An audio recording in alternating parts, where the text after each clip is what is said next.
ভাই রে ভাই, এমন ভিডিও আমি জীবনেও দেখি নাই।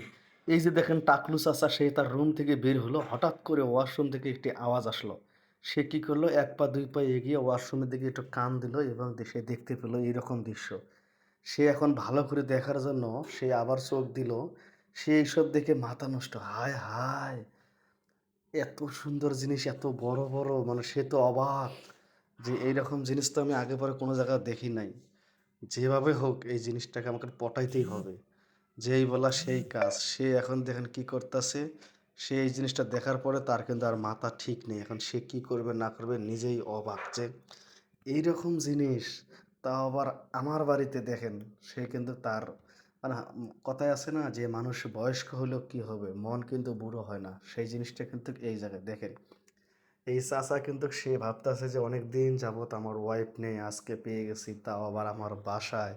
এতদিন আমি মোবাইলের ভিতরে যেসব ভিডিও দেখতাম, এখন সেই রকম ভিডিওর চেয়েও সরাসরি সম্প্রচার হচ্ছে, তাও আবার আমার চোখের সামনে। দেখেন তার মাথা নষ্ট, সে রুম থেকে বের হতে না বেরোতে সে কিন্তু তার রুমে ঢুকেছে, কিন্তু সে দেখতে পেয়েছে কিরে আমার এই জায়গায় কে আসলো।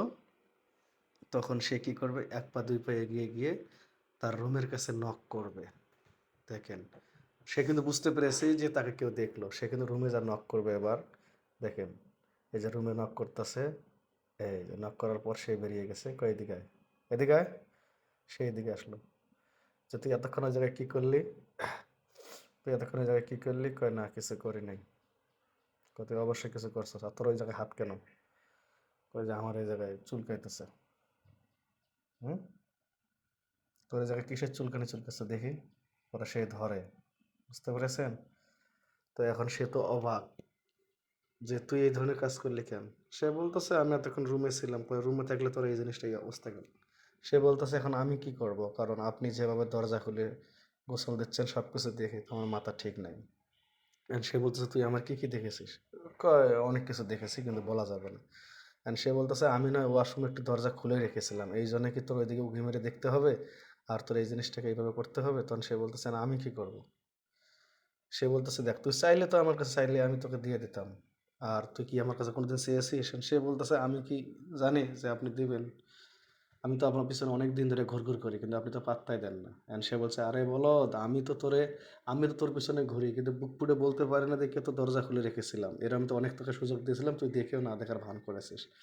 এখন সেই টাকলু চাচা তো অবাক, কি আপনিও আমার মনে মনে পছন্দ করেন, হায় রে আমি হাত দিয়ে কত কি করছি শুধু আপনার অনুভব অনুভব করে করে। তাহলে যদি আপনি আজকে রাজি থাকেন তাহলে আজকে আপনাকে আমি দেখাবো যে এই এই দাদু কত দৌড়াতে পারে, সে কত ঘোড়া দৌড়াতে পারে দেখেন। এখন সে বলবে কি, তাই সে বলতেছে এই এতগুলো জিনিস অবশ্যই তুই ফেলেছিস আমাকে মনে করে করে, কয় অবশ্যই কোনো কিছুই না। এখন দেখেন সে কিন্তু টাকলু চাচার সাথে কিন্তু টাকলু চাচার রুমে যাবে। বুঝতেই তো পেরেছেন, ও না যদি থাকে বন্ধুর মন গাং পাড়ি দিতে কতক্ষণ। এইবার দেখেন টাকলু চাচাকে তোমাকে আমি যেতে দেবো না, আমার রুমে নিয়ে যাব। যদি গল্পটি ভালো লাগে অবশ্যই শেয়ার দেবেন, আর গল্পটি বানানো হয়েছে শুধুমাত্র আপনাদের